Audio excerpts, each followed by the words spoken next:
जेहेतु जेपी नड्डा आसुचंदी कोठी ना कोठी जो भली भाबे राज्य सरकार जो अपारगता कथा कहतु एवं जो भली भाबे रत्न भंडार कथा कहतु विशुद्ध पानीय जल कथा कहतु आवास घर कथा कहतु ए नहीं कि जो भली भाबे टार्गेट करा जाउची कोठी ना कोठी आज जेपी नड्डा मुहर एटी किछि ना किछि सुनिया पय मिलिबो एवं आगामी साधारण निर्वाचन कौ भली भाबे एठारे संसदीय क्षेत्र में सांसद जितबे और प्रार्थी मान जितबे से नहीं कि कोठी ना कोठी ये गुरु मंत्र देवे ताको अपेक्षा कर समस्ते एथिपाई व्यापक बंदोबस्त कर 10:30 बेले प्रोग्राम रही जेपी नड्डा एठारे से ओह्लैबे एवं ओह्लैला परे शेखर कॉलोनी पड़िया कार्यकर्ता को ता सहित जो माने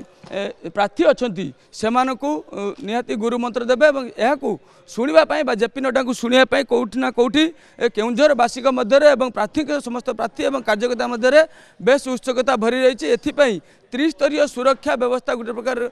करा सहित आम जो पूर्वर आम देखी बारंबार केंद्रीय नेतृत्व जो मैंने आसुचंती बड़ बड़ तुंग नेता मैंने जो मैंने आसुचंती घन घन गस्त करुँच कौटी ना कौटी एथर जो लक्ष्य रही मोदी सरकार इस बार 400 पार ता सहित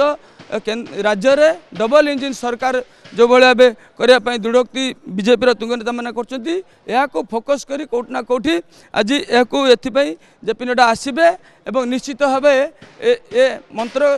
कर्मी और प्रार्थी मानक देवे।